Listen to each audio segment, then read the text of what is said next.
Yeah. Rudy. Yeah, bud. Rudy's got some news.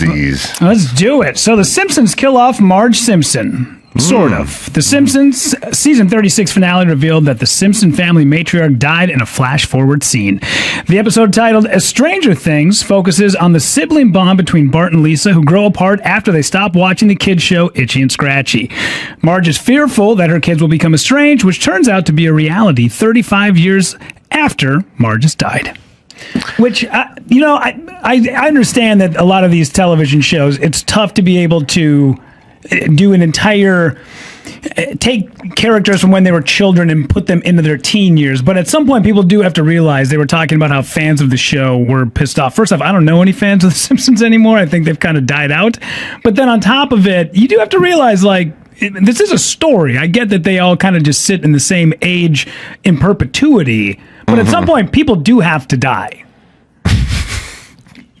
I want you to talk to my twins after the show because I can't get through to those two. About? People dying. What, really? They've got to die one day. Well, it feels weird that people would be angry about such a weird thing.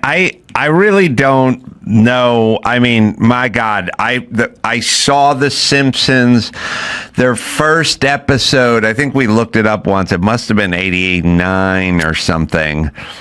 The full episode or Tracy Ullman? Yeah, full episode. Oh, you have Simpson characters on your body, right? I got SpongeBob SquarePants.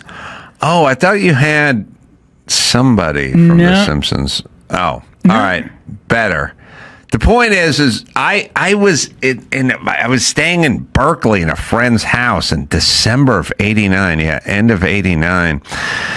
And I was trying to do comedy, and it wasn't working out. And I was kind of living in this dude's house because his roommate went out of town. I rented his room, and I drove out from LA.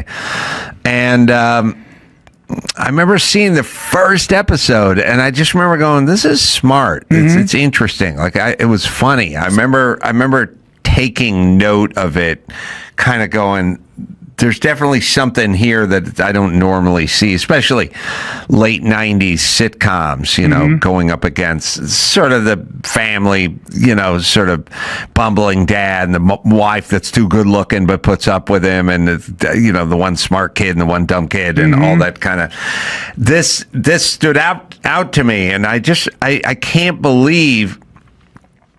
For me, that was a lifetime ago. It was I was driving a truck and single, and it hadn't even got a whiff of show business. It was a completely and utterly different life for me, and I can't believe that thing is still here. Yeah. That I saw in my friend's rental house in Berkeley. Yeah. In 89. Yeah, most of the stuff we saw, especially back in the 80s, would have a 2 to 5 episode lifespan, and then most of it died out. I mean, you think about, in fact, Family Guy does the bit. We might be able to find the clip.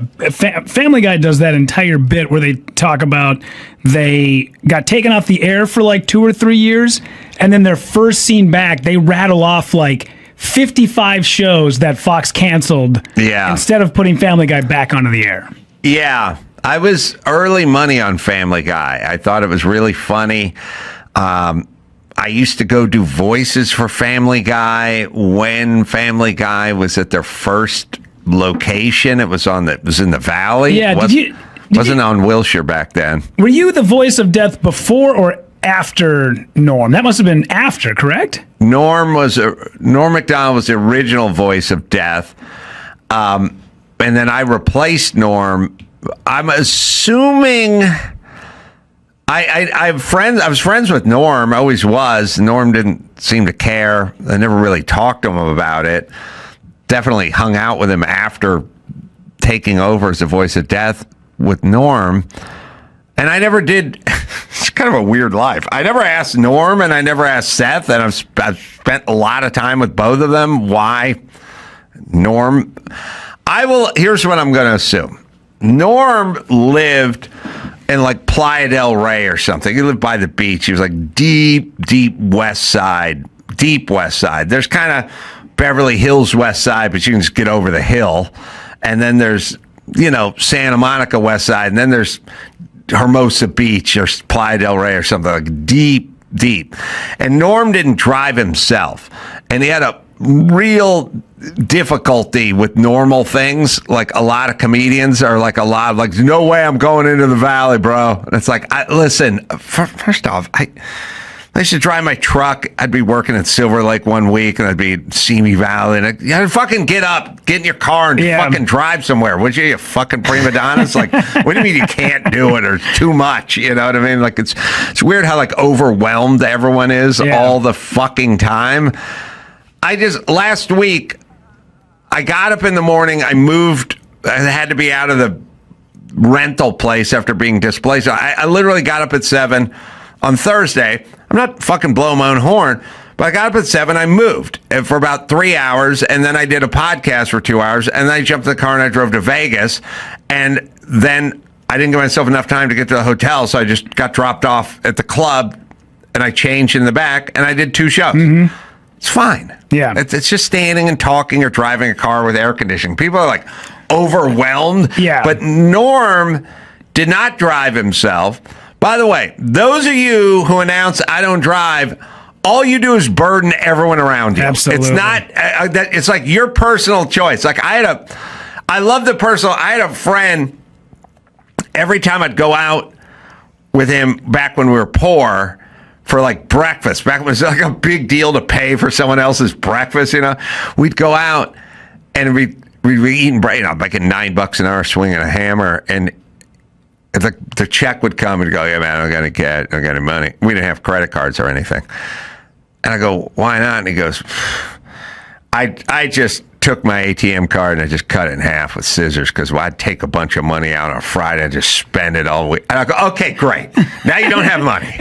Yeah, I know. You don't like spending money. Me neither. Yeah. But now I got to buy your food. Mm-hmm. So now you have to drive Norm. I get the feeling he was probably late a few times or missed a couple of times, and they just went, fuck it. Not worth it. Because I did the first one in the valley, in the San Fernando Valley, when they were on Laurel Canyon, and like the first iteration of them. I think the first one I did was called Death Lives. Yeah. Which is me with my mom, Death's mom, who never stopped henpecking him. Mm-hmm. Yeah, who was famous actress, character actress. I can't. We'll find. Was she Seinfeld's mom in the? Oh yeah. Yes, she was. Yeah, I can't remember her name though off the top of my head, but same voice. Seinfeld's mom. It wasn't even Seinfeld. It was Costanza's mom. It was George's mom. George's mom was my mom. Yeah. Was Seth in on the script readings and all that? Or did they have a director that kind of sat in for him? We used to do. Yes, he would read in. And he would do Estelle. That's right, Estelle Harris. Mm-hmm. I keep thinking Estelle Getty. Yeah, Estelle Harris.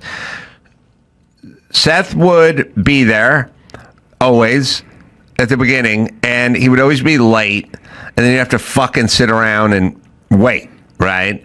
And then I would say, look, half the time I'm just doing pickups. And so, like, the script would read, I don't think so. And so it's like you do, like, 3. You go, like, I don't think so. And then you go, I don't think so. Yeah. And then you go, I don't think so. And they go, all right. And then we go to the next one. And some of them are just like grunts or no or huh or something, mm-hmm. And I'd go, all right, let's just pick this shit up, And they'd go, we got to wait for Seth. And then I'd go, do we have to wait for Seth? Seth needs to. And so then Seth would sit in the other room. He'd sit in the director's, the audio room, but you could see him through the glass. And then he would read with you. Yeah. He would do his part, and you would do your part.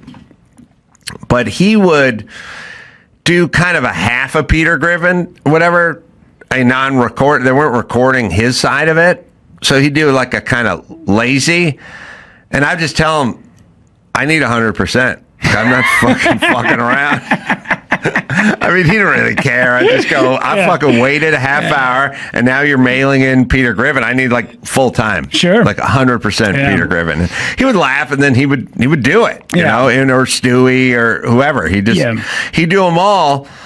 And I always knew when Seth made it big, like after Ted and so on and so forth, because I used to always come in and they go, we got to wait for Seth to come in. And I'd go, you don't need to wait. I'll just pick up my lines and you read Peter. And then they'd go, the guys would always be like, I know, but we got to wait for Seth because he needs to be involved. He's involved with everything here, you know. Could you just lay down a couple of tracks just in case, you know, at least you'd be doing something while you're sitting in the booth.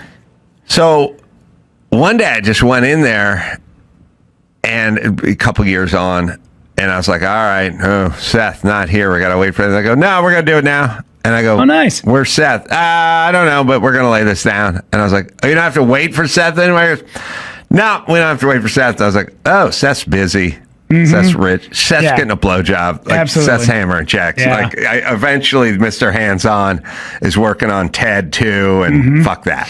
Yeah, I do quite a bit of voiceover work, which is, you know, it's fine when you can get it. It's definitely ebbs and flows. I got a commercial on right now that, I don't know if you've ever had this doing VO work, but they basically told me, they're like, no, this is just it's a pop-up on the website. And you're just, you know, so they pay you, you know, pennies on the dollar.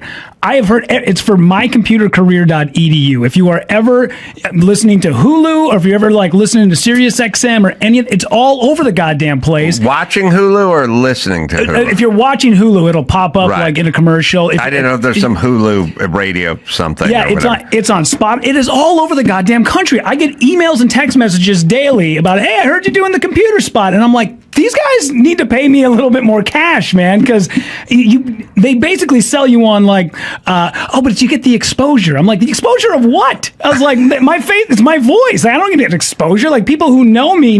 They know the commercial, but there's not like exposure. Also, I can't pay bills with that. So the amount of money that they paid me, like, I went back to my agent, was like, what the fuck? And they were like, nah, sorry, dude, this is what you get.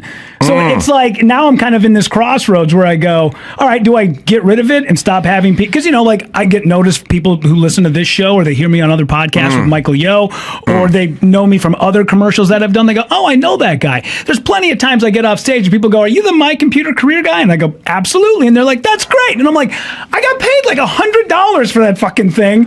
And these guys they're playing it all over the goddamn country. And I don't know if you've ever gone through this, but I'm telling you, it is like, it's chapping my ass right now. No, I haven't. And I have done a lot of, I guess I would do, I knew there were national campaigns or whatever. I could bore everyone with crazy, long, stupid stories for this stuff. That aside, though, let's just hear you say, go to lovesack.com, offer code Adam. And let's just hear what that would sound like. Go to lovesack.com right now. Offer code Adam. Oh, that's nice. Okay, you want we don't need three. You don't need three? Okay. Okay. All right, I want to hear this. Yeah, I have my own million stories. There's a great, I don't know why the line always makes me laugh, but when, I think it was Norm Macdonald when he was deaf, and Peter Griffin sees death, and he starts running away as fast as he can, and Death goes, I caught FloJo, I can catch you. And I was like, oh, it's such a tough joke. Yeah. It's so, I mean, Olympic sprinter dropped dead at 46 or whatever. Just, it's such a brilliant, tough, great joke. It's the only show that I can sit down with like my entire family, my mom included, and everybody loves it. Like from start to finish, every episode. Yeah, it was also weird just going there, and Mila Kunis would just be standing around, you know, and everyone who did all the voices. It was a great vibe. Good, lots of food. Yeah. Fun floor. Yeah, it was fun. Yeah. Oh, yeah. Yeah. All right. Well, good. Awesome. All right, let's move on. I'm glad. Florida to detain migrants in new Everglades facility dubbed Alligator Alcatraz. Florida this week started construction on a migrant detention facility the state is billing as efficient and low cost because Mother Nature will provide most of the security. Alligator Alcatraz is being erected on a little-used airstrip in the Everglades. The vast expanse of marshes and swamps that cover much of southern Florida hosts a dizzying array of wildlife from hundreds of bird species to bobcats, panthers, crocodiles, and alligators. It's kind of interesting. You need a fence around this facility to keep the alligators out, not to keep the inmates in. Yeah. It's so funny. I mean, not funny, but like that movies would have that theme when I was young, like, you may get off the rock of Alcatraz and all it is 2 miles of shark-infested water. And I remember, like, as a kid, I was like, oh, Papillon was that way. Papillon was like French Guyana, and if you escape the prison, now you're just going to have to deal with the swamps of Guyana, and I loved all those. And then later he went to Devil's Island, and it's like you'll never survive the current and the ocean swim to the mainland. Yeah. I don't know why that stuff's always sort of romantic or something. Makes me feel like I'm 11 going, oh man, that's cool. But if you think about it, nobody wants a fucking prison next to their school or their home or their market or whatever. Sure. They put it out in the fucking middle of the Everglades, and no one's going to have the incentive to go over the fence because it is nothing but snakes and alligators. So why not? Yeah, that was always the deal with Alcatraz, was the shark-infested waters outside of it, wasn't that was the whole thing? They would do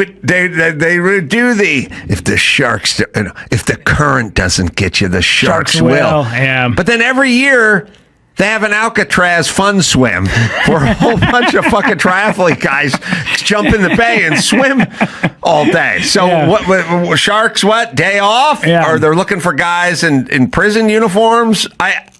You can't keep talking about the sharks and then have the shark fun swim every fucking year with the Alcatraz Polar Bear Club. Yeah.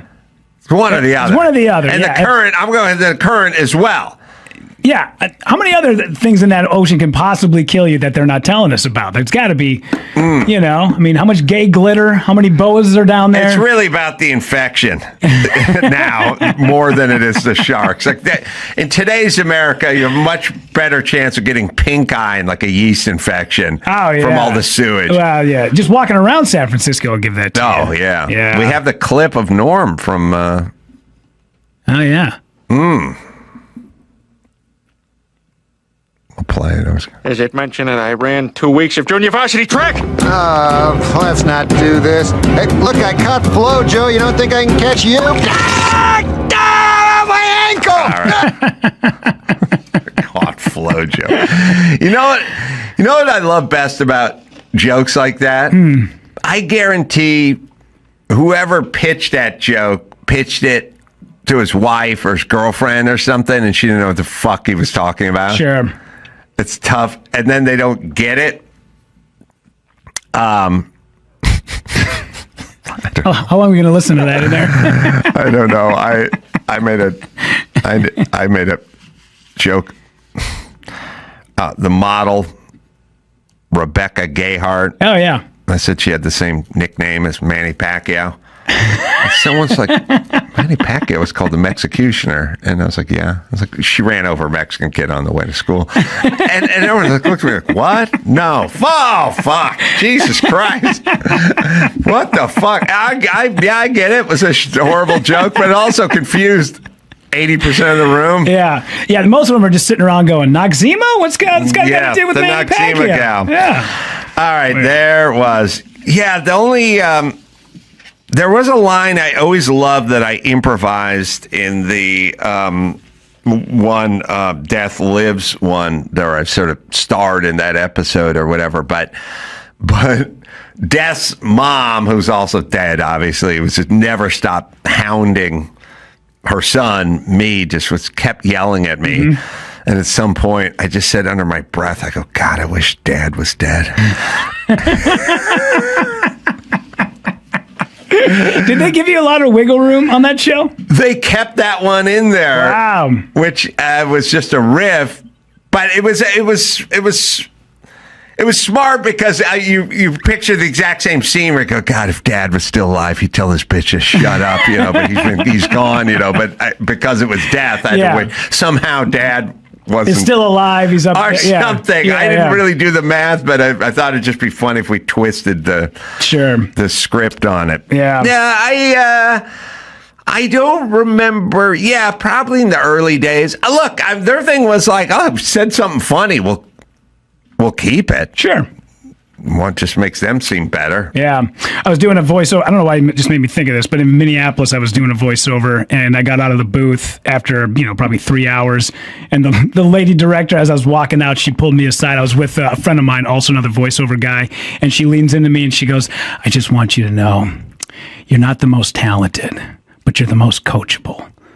Wow. We walked outside, and I get what she was saying, but a friend of mine's like, that's a hell of a compliment. I was like, fuck that bitch. I was like, I know what she means, but I'm a little angry about, I get that's great, very nice, I appreciate that.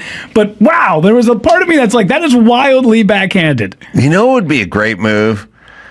Find her husband or boyfriend was, and just go, listen, I will give you $800 if after your next blowjob, you say to her this line, you're not very talented, but you're coachable. I will give you $800 if you promise to do that. I need it on film. I need it. Well, we'll do audio. Yeah. It's fine. Can you give me 3?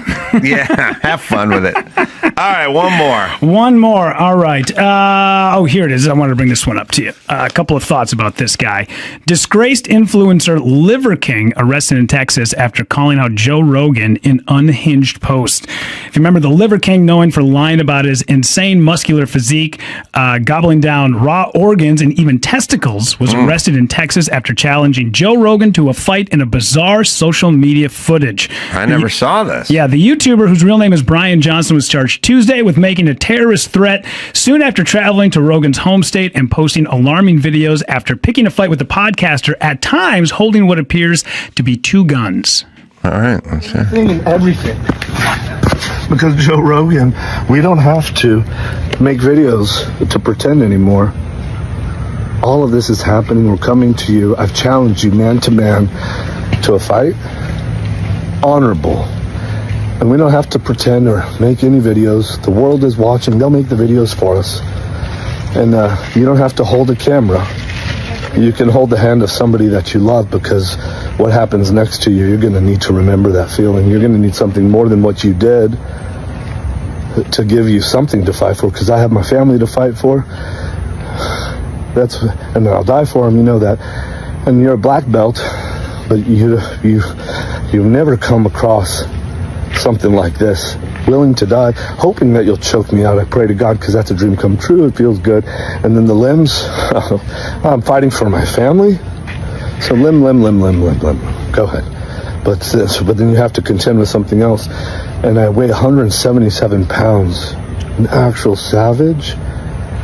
And so at first you're like, fuck that guy. And, right? When He's got to be short to be 177. Yeah. You're saying, I'm going to choke that motherfucker, that piece of fucking shit. I'm going to choke him out. That's what warriors do. You and Andrew Tate are good warriors. But you're actually better than that real tension we have. Comedy that you do is good and true. We have real tension. But what I see in you is comedy is good and true. Touch points. How people laugh if we don't make fun of them at their expense. They laugh. You should all make fun of me. Talk out. You should all make fun of me at my Netflix. expense. He's got a Netflix. There might be a train wreck dog on him. And then you should get paid for it. He's got a Netflix, like Liver King doc or something. Let's go. Because we're leaving. We're going to Austin. What was my very last point? That we're going to kick Joe Rogan's ass? Is he with his kids? The real G said it. He seems like he smells. It's my speech. Justin Fitz. He Seems smelly. Yeah, that's a little unhinged. He's kind of got like fentanyl hands, the dirty kind of fentanyl, been out in the streets a little too long hands in that video. So, but why did we get arrested? Because he had the guns? Well, it must have been because the guns. It says here, I had it written down here. Where was it? It might be on the other page. But he was, it said that mostly because it was about the videos that he had posted with the two guns. He was detained at the Austin police, something or another.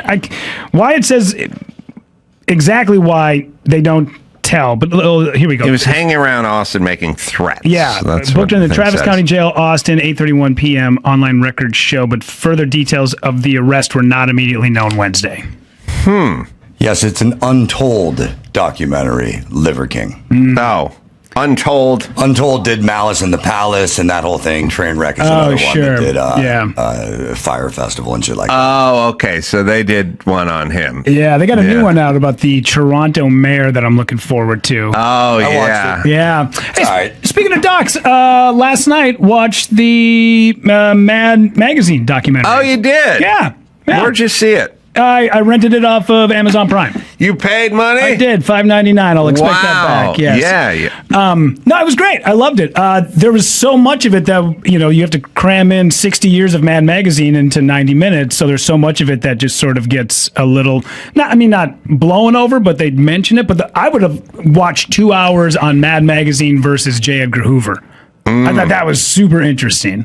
Yeah, well, I'm glad you enjoyed it. It's out as we speak, wherever, When We Went Mad, one of our latest docs. If you don't mind me asking, I know you were a part of it, and the crew, like Nate Adams and the guys around here were also a part of it, but this must have been started a while ago because Gilbert Godfrey is in it as well. Yeah, docs are... Sometimes we make them out of whole cloth, like many, the Newman doc and Shelby and Ford versus Ferrari, which is the 24-hour war and stuff like that. And then other times people come to us and they go, we have part of a doc.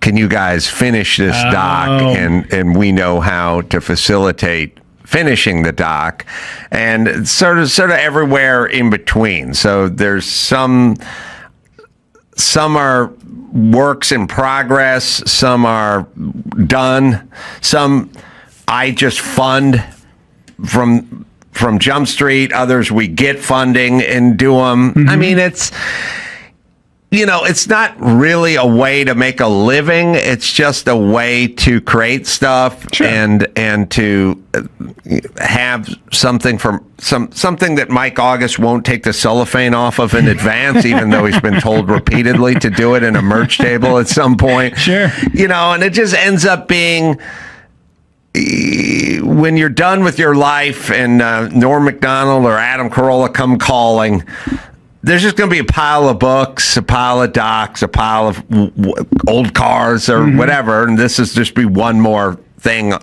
that my kids don't care about. But it's also kind of weird when you get on a little bit, you just start looking at stuff. Like I sometimes find myself at the merch table looking at all the movies going, oh yeah, that's something. Yeah. I remember thinking of that, and now it's this, and it's kind of nice. But yeah, for us, I think, and I got to talk to Nate exactly, but I'm pretty sure somebody got this going and then couldn't complete it or something, and then came to us. Gotcha. Yeah. It's very well done. Like the production value of it. In fact, after about 6-7 minutes of watching it, I thought to myself, "Oh, this is what it would feel like if you were watching a Mad Magazine. If it was coming to life in front of you, that is what this felt like." Well, I'm telling you that it's sort of when you don't notice it where it kind of makes a difference. Like if you watch the Andre the Giant doc, which I did and I enjoyed because it's Andre the Giant, Hulk Hogan is just like sitting in his kitchen in Boca Raton, like being interviewed. And we wouldn't do that. We'd go, you can't just sit in your kitchen and give an interview. Let's put you in the den. Let's put the championship belts around you and the trophies around you. If we're going to shoot something, we're going to shoot Mario Andretti, or we're gonna shoot him at the track, or we're gonna shoot him in the trophy room, or we're gonna bring in and set it and light it so it looks. It's not you sitting in your kitchen talking about wrestling or car racing. I want you in that environment, you know. And when it's done right, it's just quiet and subtle, and no one really notices. But at the end, you go, "I like that one better, look better." But it's really Nate and others going, we are going to dress this place and we're going to light it in a certain way and we're going to make it look like when you see it, you'll know this is a doc about car racing because that's the environment these people are in. Yeah. You know, and there's some artistry to it, and you know, Nate does a good job. We do a good job. Yeah. On it. So stuff looks good. But thanks. Yeah, fantastic. Loved Thanks it, man. for watching. Yeah, loved it. All right, Rudy, let me give you a plug. Where are you going to be next? Let's see. I'm going to be Friday. I'll be at Jimmy Kimmel's Comedy Club in Las Vegas with Jamie Lizzow. And then after that, let's see. I'm taking a couple of weeks off, going to northern Minnesota. And then you can find me with Orny Adams July 11th and 12th at Jimmy Kimmel's Comedy Club in Vegas. Are you going to be in Milwaukee? I will be with you on the 17th in Wisconsin. Then I'm doing a couple of Don't Tells in Milwaukee. And then we're doing the Pabst Theater together July 20th. All right. That's going to be good. You can go to adamcarolla.com for all my live shows. Irvine coming up at the Improv, Live Pod 10th, and then the 11th through the 12th, Covina, Laugh Factory. Go to adamcarolla.com for that. Until next time, Adam Carolla for Rudy and Steph and Michael saying Mahala. I do have a thing where people spend more time sometimes telling me what they can't do or can do rather than answering the fucking question. Like I tell people all the time, you could have just answered it in the time you told me. You know, they'll pull the phone off and they'll go, I'm speaking to the realtor right now, okay? And you just go, I just said, what time do you want to do dinner? So you can just say 8. But all right, that took more time. My grandmother used to do that. Extra. Yeah. Extra. It was so it's a thing. It's a sort of settle your hash thing. Certain people can be short and curt, and others have to be flowery in there. Well, I am short and curt. Like if I don't feel like our conversation needs to coast to a stop. Like it's when the treadmill has the warm down thing, some people hit that button. It's like, all right, let's slow it. You know, like there's people who go, all right, Dr. Drew's this way. So you just go, dinner, Saturday, 8 o'clock, 8 o'clock. All right. And you just hang up. You don't have to go, well, then I'll see you then. And then it goes, looking forward to it. It's just, we're done. We're done. We finished. See, but to be fair, that's like a best bud that's been friends with you and knows you for years. Yeah, that's true. You know, a lot of people feel inclined to run on sentences. I don't like nice people. I like accurate people that show up. Well, glad to be here. Here's what I want. You ready? Yeah. I want the guy I'm talking to be who's short on the phone to go, got it, and then we hang up. But then when I see him Saturday night at 8 o'clock for dinner, he's there, waiting when I walk in, versus the super nice person that's 25 minutes late. That's what I'm talking about. Yes. Problem with that, yeah. Mm-hmm. All right, what do you got? Hey, first in the news, we got a Powerball winner, Edwin Castro, who won that largest Powerball jackpot in U.S. history. He's investing millions to rebuild his hometown of Altadena, which was devastated by January's deadly Eaton fire. Yeah. I went to a job site on Pacific Coast Highway this morning. I'll share more because we're going to talk to the guy, and was talking to a guy who's working on the foundation, drilling the caissons and building the seawall on one side, retaining wall on the PCH side, because they got to retain PCH and then they got to have a seawall. Huge project. 60, 70 feet in front of them. And those 60-foot long caissons that are being dropped. Anyway, they were drilling it. I started getting into it with him. I said, how much into this foundation before you can start building? So when you build a house, first comes the foundation. And if you're building a house in a flat lot in the middle of Arizona, and the earth is fine and things copacetic, you dig a 2 foot deep by 16-inch wide sort of footing around the perimeter, and you'd pour like a 4-inch slab, let's say, and the house would be 2,000 square feet, and someone might say, oh, it's going to be 19 grand for the slab or for the foundation, or maybe it's 26,000 bucks. But if you're building in the Hollywood Hills and you had to get some caissons down on the ground, you want your house to hang over the side of the hill, then it's going to cost more. At the beach where these guys are building, I said, how much just in the foundation? This is probably $2 million, a little over. You're going to bury over $2 million bucks in this lot, and you won't even see any of it before you start. Indiana Jones can't even dig it up. No. I said, that is some crazy ass shit. That is some crazy ass. What are they doing? Defending when Godzilla walks in off the sea? Well, as I was saying to the guy, the house right next to you that was built in the 50s, all it has is old telephone poles smashed down into the ground. And that house, you know what got that house? Not an earthquake, not the tide, a fire. Same thing that got the house with all the foundation. So the city's worried about the foundation, but they're not worried about the fire. But that would upset the whole apple cart if you had regulations in place to make it fireproof. Yeah, so it was kind of interesting. But yeah, I took a picture of the cages that go down into the caisson. They got to drill so deep into that's to drill 6 stories.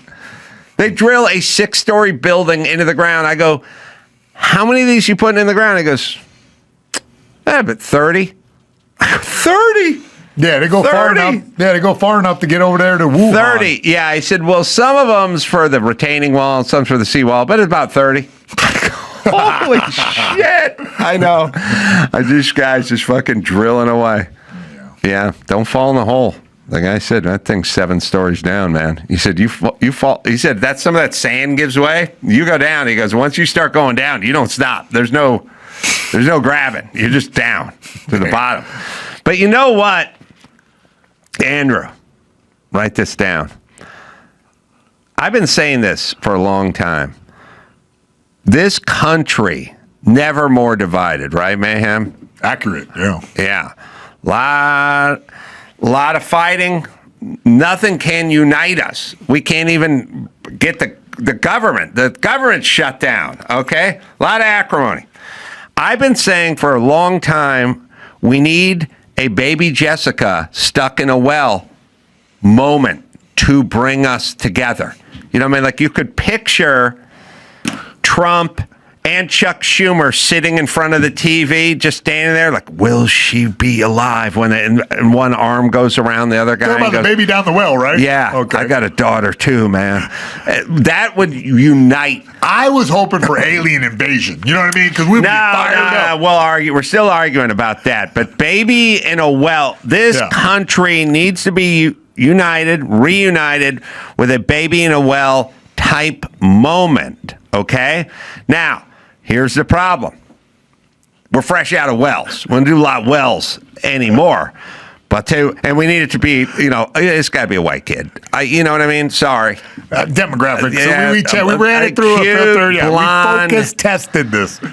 Everyone knows John Bonet's name, right? Yeah. Do we know the 2 million 7-year-old black kids that got hit with drive-bys in that same time? We don't know their names. Okay, so let's keep it real. We could probably figure out a few of them. A few what? Yeah. What are you saying, Dawson? A couple of charismatic black kids out there. Maybe a Deshaun in there. Oh, you don't know. You're shitting on my point, but you don't know any black. We don't know anyone. We know blondes. All right, come on. Save it for the good stuff. All right. It's got to be blonde kid. Girl. Probably 4 to 5. Now, what type of harrowing situation would this blonde lady be in? We don't have a well. I know. But we have a lot of caisson holes. Oh, you got it. Baby Jessica fell down the caisson hole. The tide is rising. by midnight, that tide is going to get up past that over hole, and it's going right down into that hole, and baby Jessica's going to drown unless we get some sort of bipartisan help to get her. Because, you know, we have that scene where the guy's operating the crane. That guy's a Republican. Yeah. But then we have, like, the Hispanic chick who's guiding him over the thing, and she's a Democrat. But you know what? Not for today. For today. I was imagining Trump and Kamala braiding a rope together. Could be that. There's a lot of different scenarios here, but we got to get a blonde kid in one of those caisson holes. And then we'll bring CNN together, Fox, and we'll all agree on one thing as a nation, that kid needs to get out of this well. Now, we're not going to call it a caisson hole because that's too confusing. A lot of Americans don't want to. We don't even know what that is, yeah. Right. But, you know, I'll volunteer to throw her down the well. I mean, I'll get her. I'll have my. Yeah, okay. You get her down that well. I'll get her there. You get the Repubs and Dems together, all right? I'll do that. I'm going to have to talk to the guys with the caisson rig because I don't want them lowering the cage into the hole because she won't be able to get to the bottom of it. She's going to get caught up on a rebar. I need her one piece at the bottom of that Tell well. them to take all the ring cams down, too. I don't want to be on this tape. We got to time it with the tide, too, so that the tide... We got 8 hours, gentlemen, 8 hours! Somebody do these calculations, all right? We'll talk to meteorologists, but we'll also talk to a sea captain who knows these parts, you know, like a Quint type from Jaws. He'll be nibbling on a saltine. He doesn't have a good feeling about this baby in the well. We're gonna need a bigger caisson. That's right. The baby in the well. I'll find her for you for 12. That's right. But I'll catch her and kill her for 15. Yeah, listen, Quint, we don't want her killed. Here's some more saltines. Farewell and adieu. Ladies of Spain. That'll do it. That'll bring this nation together. That'll heal. Yes. The healing that we need. Healing power of the baby in the well. We're long overdue. All right, what stories do you have, next up, we got the co-host of ABC's The View acknowledged Tuesday they'd like more Republican guests to appear on the talk show. After actress Cheryl Hines, wife of the Health and Human Services Secretary Robert F. Kennedy, appeared on the program, the show's liberal co-host remarked that they'd like more guests that weren't aligned with them politically. We got a clip. I think that we should have more Republicans on the show, but they don't want to come on. They're scared of us. It's like Marjorie Taylor Greene says that she finds the Republican men afraid of powerful women. Well, that may be true of all the political persuasions. But if they would come on this show and they can explain to us what they're trying to do to this country. Yeah, didn't Bill Maher straighten this out several months ago when he explained, and there's a clip of it, that he invites Republicans to come on constantly, and they come on, and he invites Democrats to come on constantly, and they never come on to be his guests as his show. It's a little bit about narrative control, I think. I think that they're constantly like obsessed with their image, so they have to have control of whatever narrative goes out there. Well, it's also... most of the shit they're arguing is batshit crazy, so that's hard to defend it, and you can poke holes in it. I mean, that's when Katie Porter got busted because a reporter dared to do her job and ask a couple of follow-up questions, and she wasn't ready for it, and she didn't like it. I mean, listen, Gavin Newsom came on this show. I asked him 2 follow-up questions, and he fucking folded like a house of cards. So, no, they don't want to go to unfriendly places. They go to friendly places. They have friendly places. They don't want Ben Shapiro sitting in between them, schooling them up. It would ruin their week. Well, I mean, they just had Byron Donalds on the news, correct? I mean, on The View, correct? Like if just a few months ago. It's few and far between is what it is. What I'm saying is when they ask, they come on. She's lying. Yes, they don't totally ask. Lying. Yes, they don't ask. Sorry. Oh, we got the clip ready. Sorry.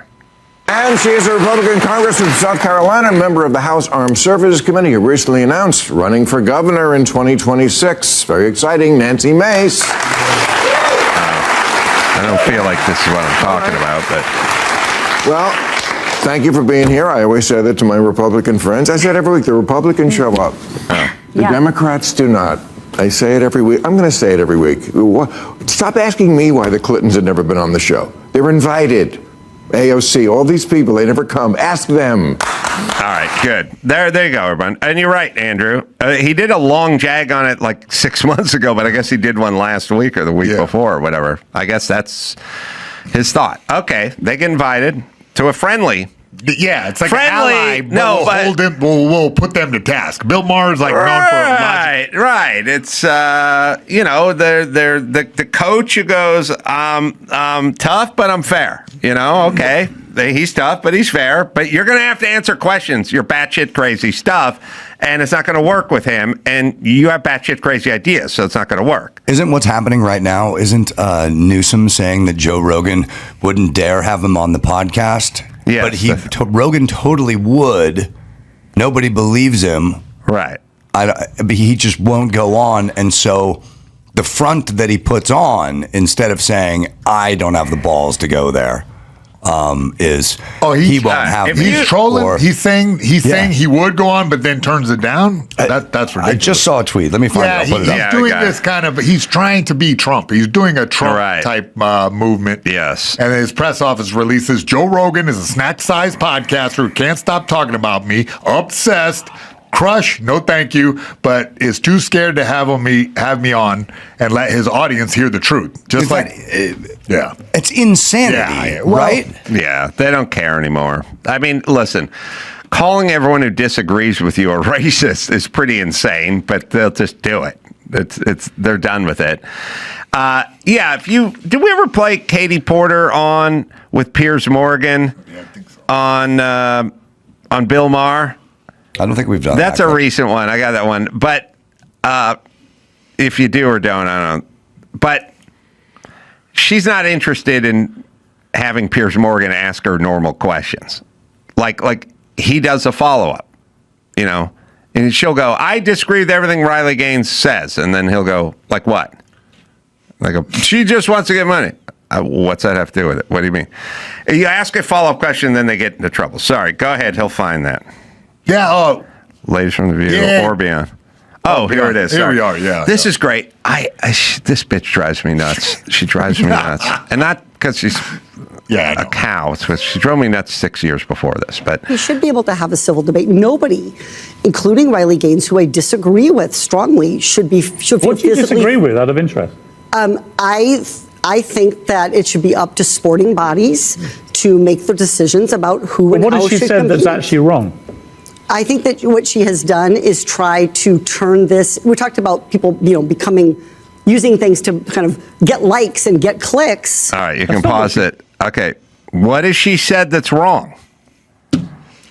Go ahead. Okay, Dawson, ask me what Gavin Newsom has said was wrong. What did Gavin Newsom say? I told that fucking retard that the homeless problem was caused by people with mental conditions and drug addicts, and he told me it was single moms who were divorced with 2 kids and a full-time job. That was number one that he was fucking wrong about, that he said to me, okay?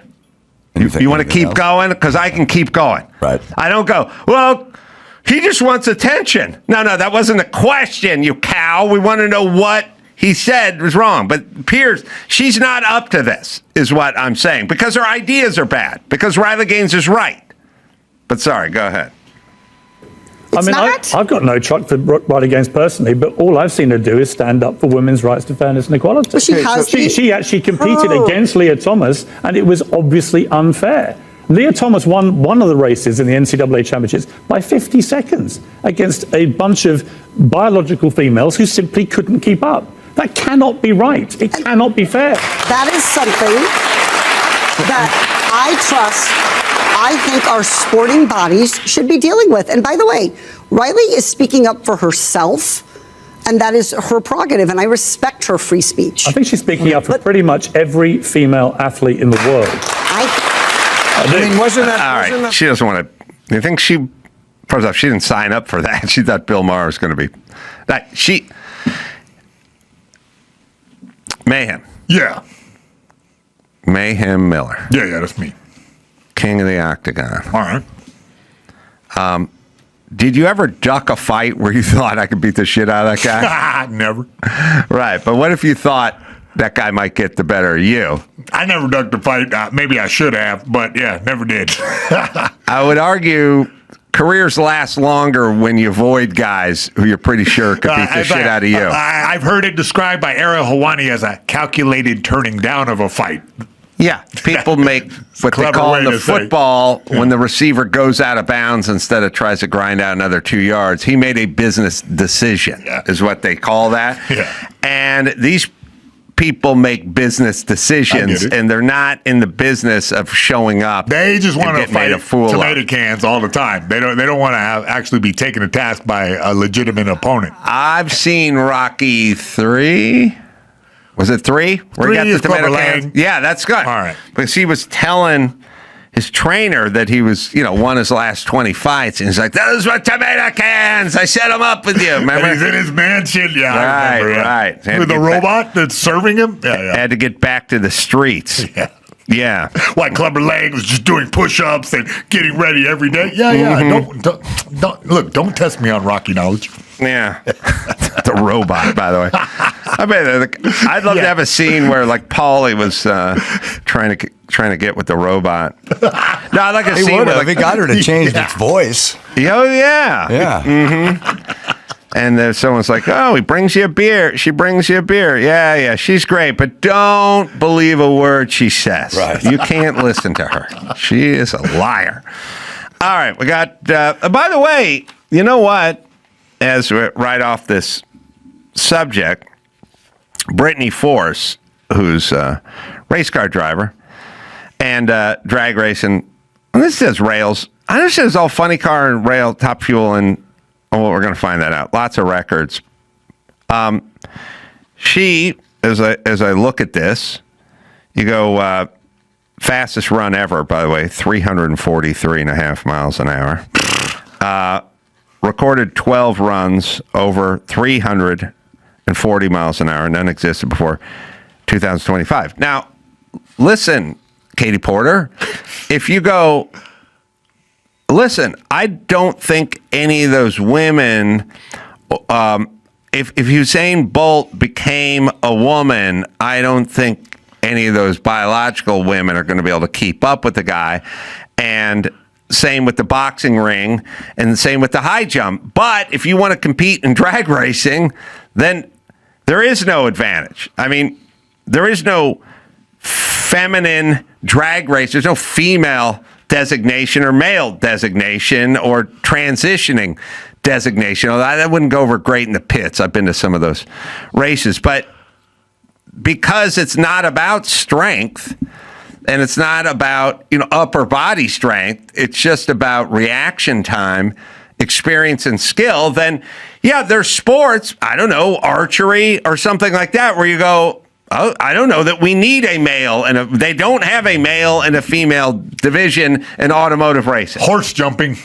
And horse jumping. Is there a male and female?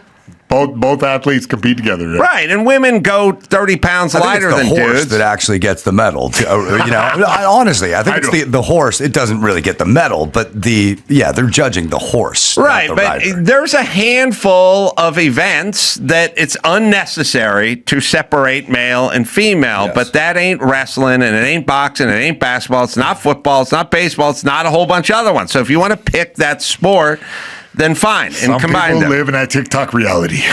All right, listen, we got to get... Why is there men and women's curling? I don't know that there is. Yeah, there is. Yeah. There's men and women's. Yeah, I've seen men and women do it, and I've seen couples do it, and I've seen men do it and women do it. I mean, there's only men and only women. We're talking the highest level, Ace. There shouldn't be men and women's curling. Yeah, I was agree. thinking about that the other day. Because it takes exertion. Equestrian, shooting, sailing.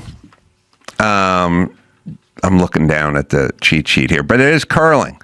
Now, do women have a curling advantage because of the early broom play? Right. I think you're right. Yeah. Possible. I don't know. Yeah. And also that curling stone is it's even the playing field. Kind of but it's like a canned ham. And girls are way better at that squat down position. That you have to be to release the stone off into the distance.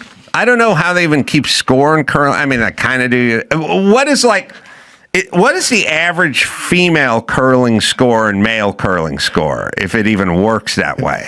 like with the 100-yard, think it works that way. I think it's like with a 100-yard. It's kind of like bocce on ice. 100-yard dash, you go. The male record on the 100 meter is 9.2, and the women is 10.4 or whatever that is. The average combined score in women's curling game is around 12 to 13 points. All right. How about the men? I guess that's what I'm asking. Is there a combined score in the male? And then we'll see if there's some kind of advantage here. Oh, single average score. All right. Oh, that was for bicep curls. Can we do an apples to apples on this? Yeah, I know. And then we'll bring. Well, it has an average combined score for women's curling, so it'd have to have. Yeah, it mistook the curling. You know, AI. Oh, curling.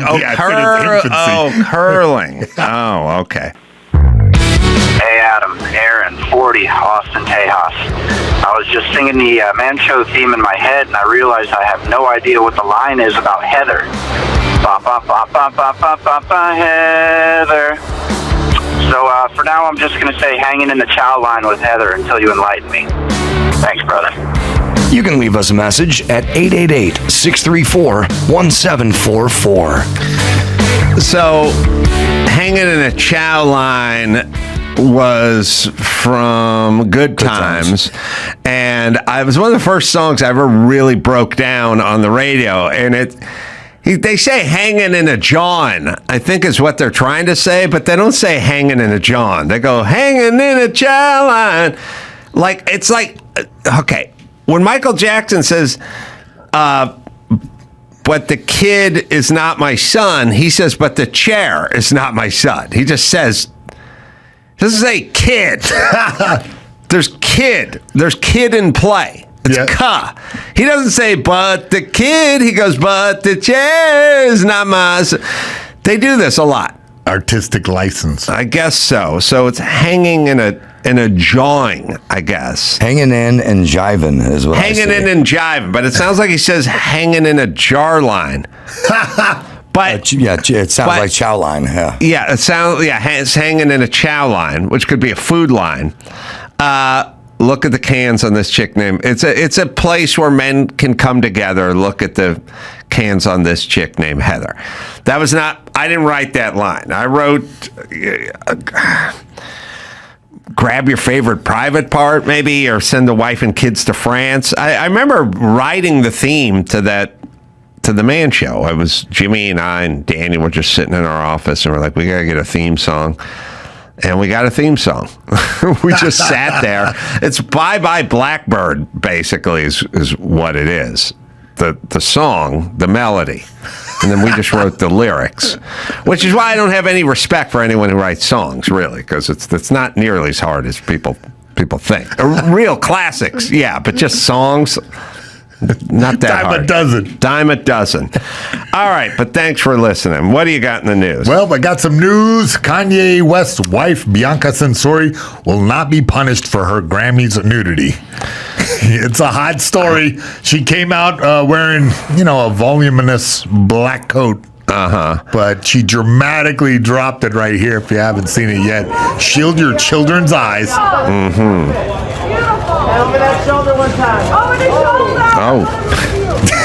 Beautiful. Right there, Bianca, beautiful. Just butt naked, in a shrink wrap type outfit. Yeah. Nothing to the imagination. No, this is what we're but doing she pulls it off. I will say that. Yes. And listen, maybe that's the ultimate glamour, is having an incredible body. Maybe. Like her. Yeah. It's Perfectly weird. Butt naked. People, I don't know. It's just weird. Everything is weird. Everything Kanye is weird. I get it. It also seems uncomfortable. Yeah, it's inoffensive because she's so hot. Yeah. Yeah. But uncomfortable. But either way. What do you mean? What's uncomfortable about it? I don't know. It's cold. You're not really wearing she anything. Has a sheen of fabric upon her. All right. I don't know. Does anything shock anyone anymore? Does anything matter anymore? No. Does anyone care anymore? I don't know what his next move is, but I just think the part where you, like, I don't know why. I don't know why, but when you do a horror movie and you give the name of the horror movie and you take one of the letters and you make it backwards, that's not scary. It's just fucked out. It's just fucked out. Why are you doing that? What is that? What is inherently scary about the S going the wrong direction in your scary movie? It's just dumb. It's just would you like done. to be shocked? Yeah, the Shocked is back. No. The S on the Shocked. No, there's a horror movie called Shocked, and you take the S and you make it face the wrong direction, like you were drunk when you were laying it out. Yeah, it's not. That's even scary.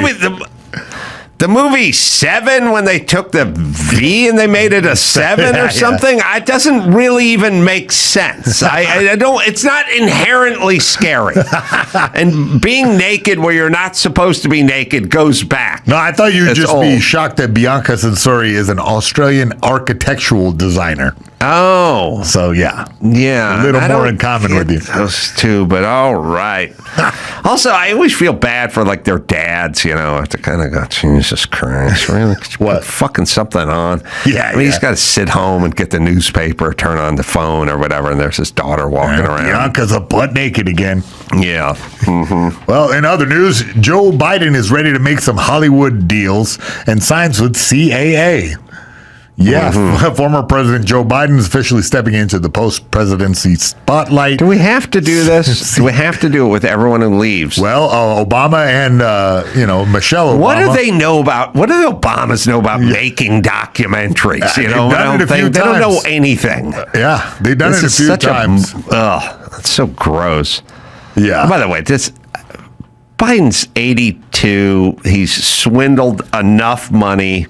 Is he turning 82? Is he 81 or 82? He's swindled enough money with him and his son from Ukraine and Russia that he should be able to just go back to Delaware and ride it out. Does he really? And does anyone think he's 82? Does anyone think he has any hand in any of the creative process when they sign him to this deal? By the way, he thinks he just got signed. He doesn't think he got signed by CAA. He's telling Jill Biden, I just got signed by CA. That's what he thinks. He doesn't know anything. RP. He doesn't know where he is. He's going to have a creative license or final cut over anything. He doesn't even know where it's going on. Ugh. Yeah, while President Biden earned $400,000 annually, but his financial life outside office has been far more lucrative. Yeah, they're going to get book deals like the Obamas. I don't have it here, but I read in the article there was a breakdown of different universities that he went to, and pulled in $180,000 for speaking engagements. From after he was a vice president. What happened to his son's art for $500,000? What happened to that? Who bought that? Who bought his son's art? How come they wouldn't say who bought his son's art? How come no one says where all his money comes from? He's a fucking grifter.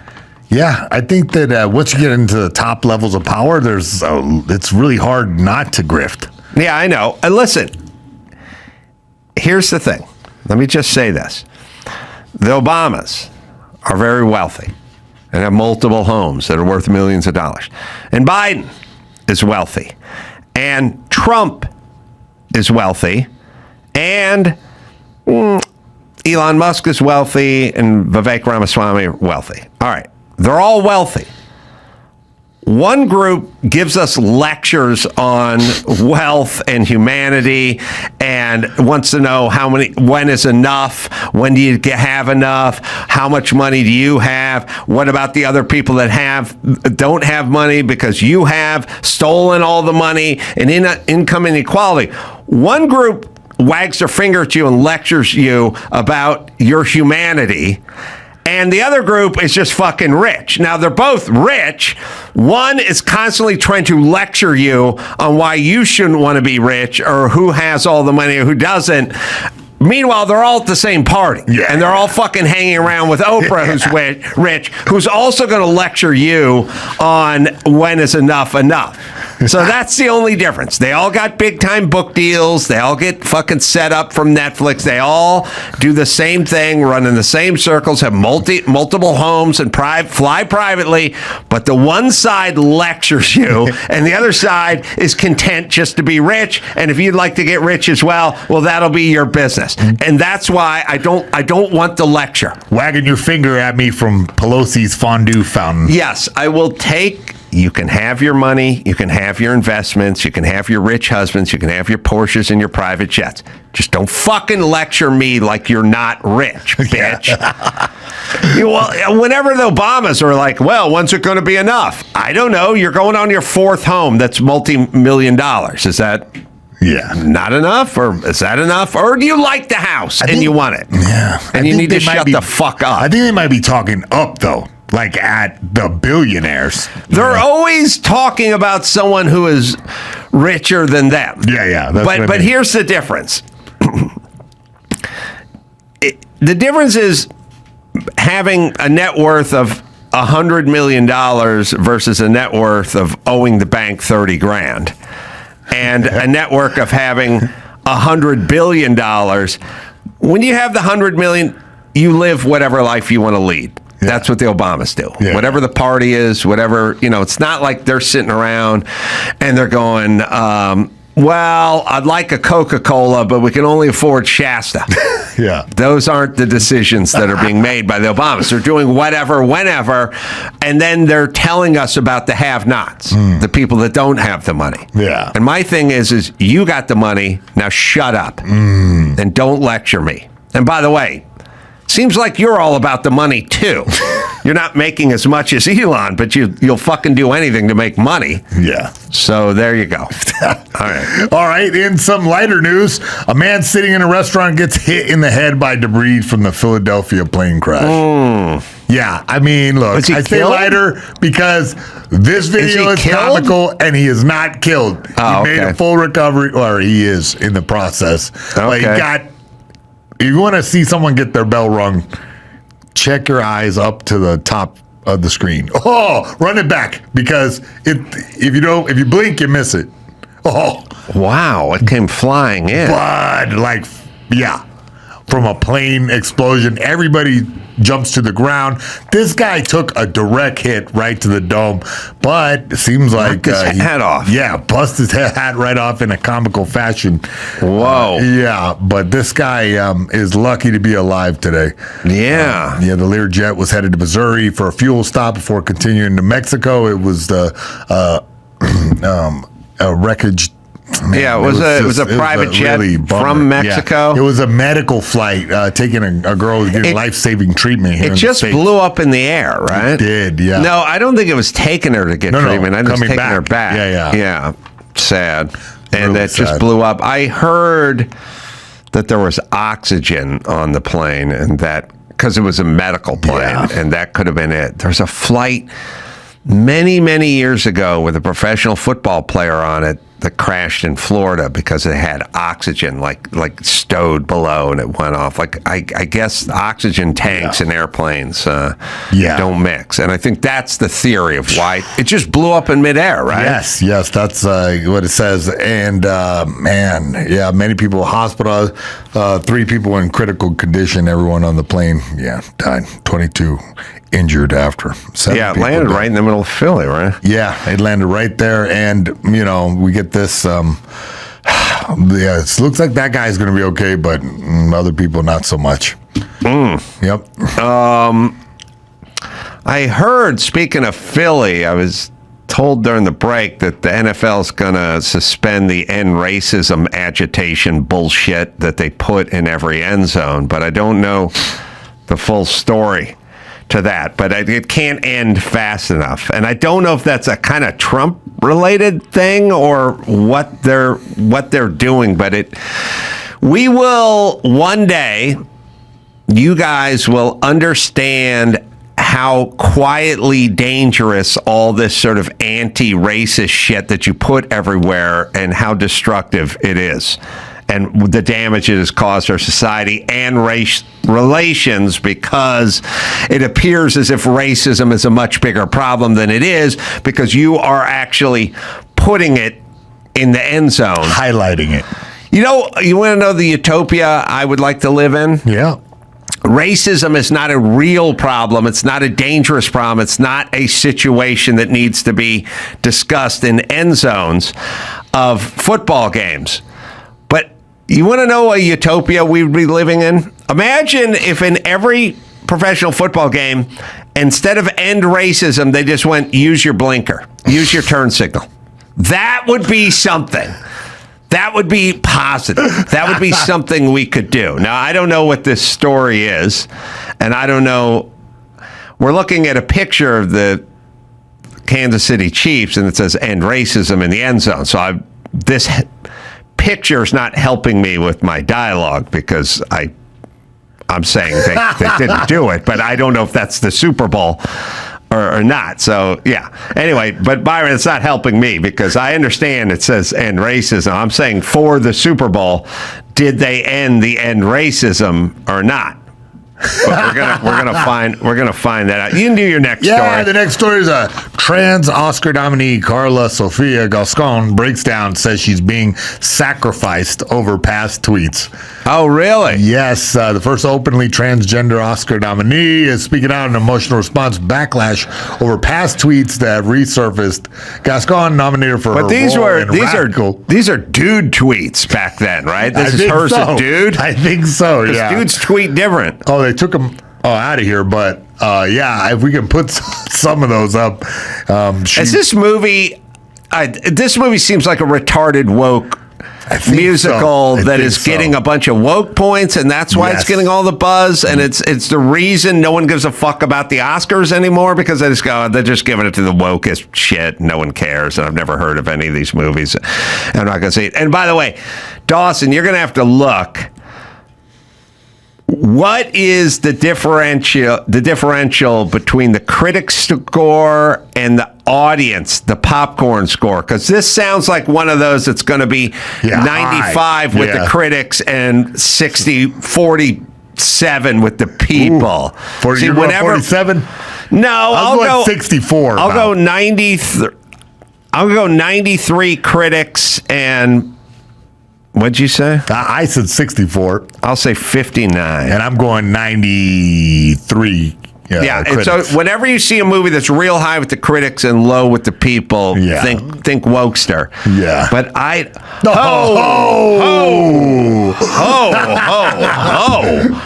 the average works out sort of. Oh my God. 73 with the critics, which is low for critics, for Oscars and woke and trans and Hispanic and everything.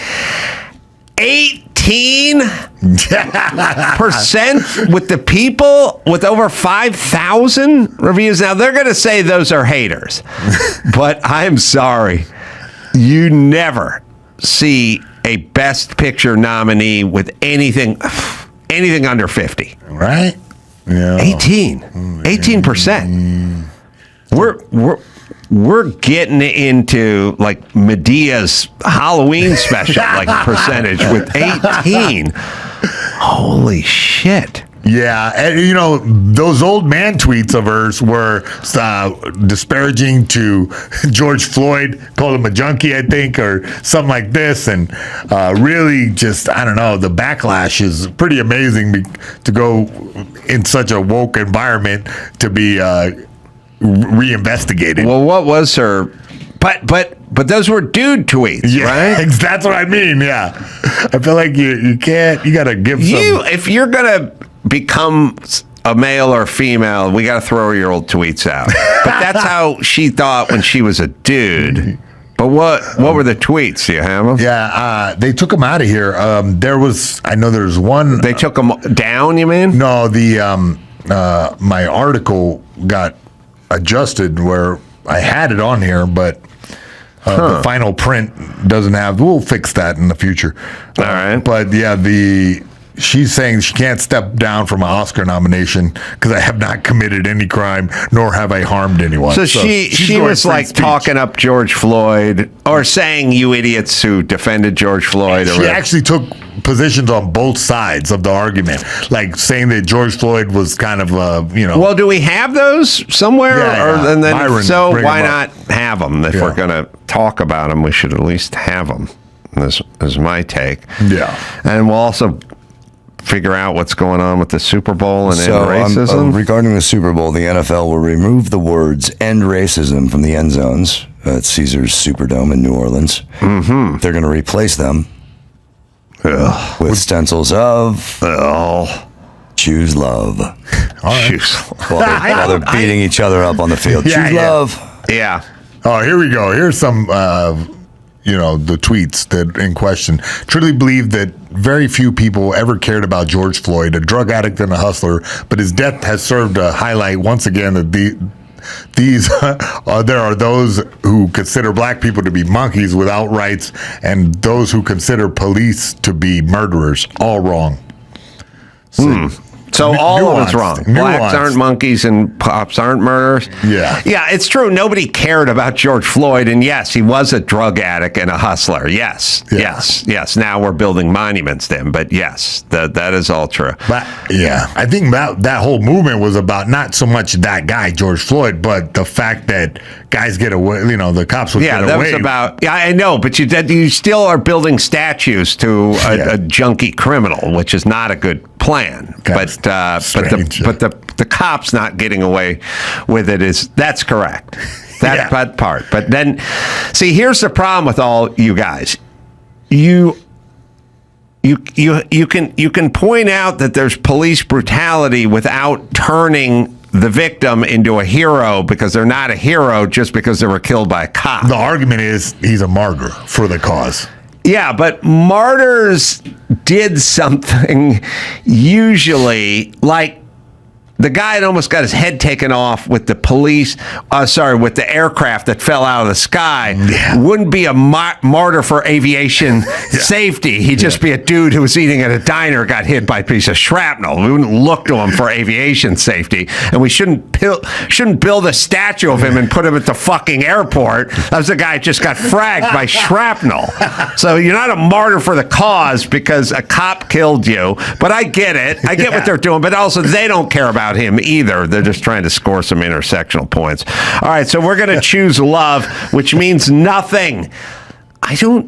This extra nothing talk, I don't know what it means. This is the era we're in. It's insane. Who's choosing love? And also, what does that even mean? Just fucking take care of your family, would you? Whose plan is it to signal these virtues? Okay, let me explain what the NFL is. The NFL is a corporation. Yeah. Corporations need you to think that they're very human when they're not. Yeah. They're not human. As I've said, in the NFL, you choose love, and a Subaru is made with love. Yeah.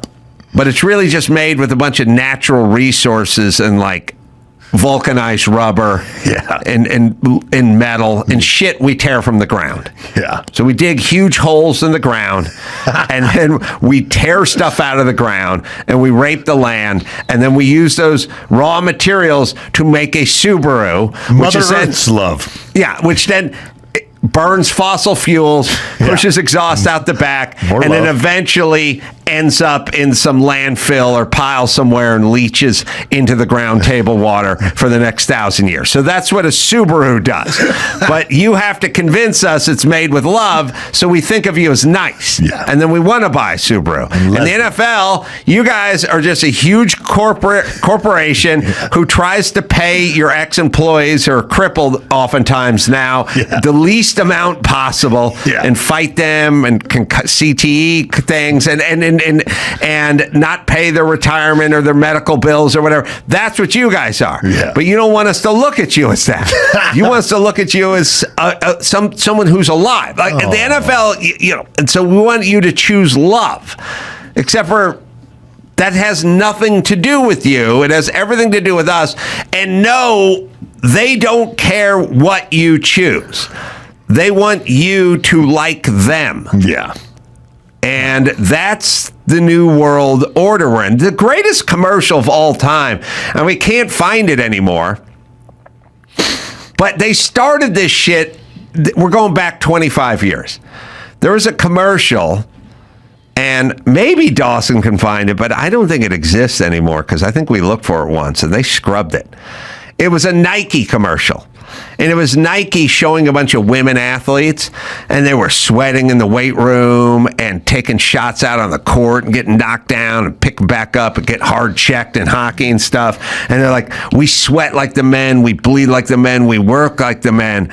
Why don't we get paid like the men? And that was Nike, who uses Chinese child labor to manufacture their products in sweatshops. That's them saying to you, look who we are. We care about the ladies. Now, Nike sponsors women in the NBA, and Nike sponsors men in the WNBA, and they sponsor men in the NBA. Mm-hmm. Nike pays LeBron James or whomever millions and millions of dollars a year. I don't know how much they paid Lisa Leslie or the females. Mm. The answer is not much. Mm. So Nike, why don't you fucking pay the bitches? It's you could give them a tennis shoe contract the same as you gave Michael Jordan a tennis shoe contract. So why aren't you doing this? So shut the fuck up and pay the bitches, Nike. But instead, you use the money that could go toward paying the bitches.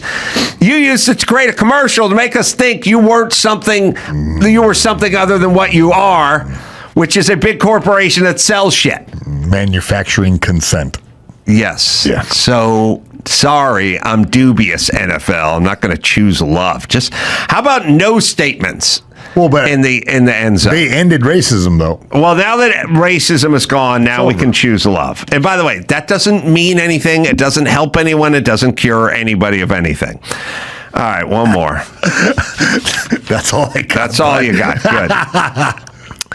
That commercial we have looked at for in the past, Dawson, and they don't have it anymore. It was a sanctimonious Nike bullshit, pay the women what you pay the men commercial, except for Nike does all the paying and doesn't pay the women, so shut up.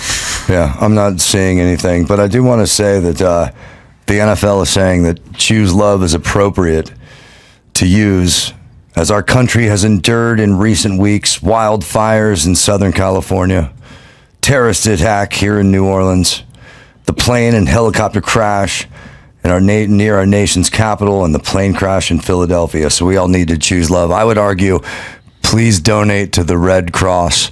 Might directly affect those things. I would say the terrorists needed to choose love. The rest of the stuff is kind of act of God stuff, or at least a mistake, not involving. So the terrorists, yes, he should have chosen love. All right. Torrance at the end doing stand-up there, man. That place is fun. February 15th. That place is a party, 6 and 8 p.m. It's a fun show. Also, San Luis Obispo, Monterey, Napa, heading up to my part of my neck of the woods where the racetracks are. That'll be fun. Toward the end of February. You can go to adamcarolla.com for all the live shows, and you can also check out Jacqueline Bissett. Lauren and Rose is the name of the movie, and then there's Margaret Cho. I believe you go to margaretcho.com, find out all the live dates. Until next time, Sam, for Mayhem and Jacqueline and Margaret saying mahalo. Moving from one hellscape of Los Angeles to another hellscape of New York City. Apparently, as New York City's migrant spending has topped a whopping $10 billion.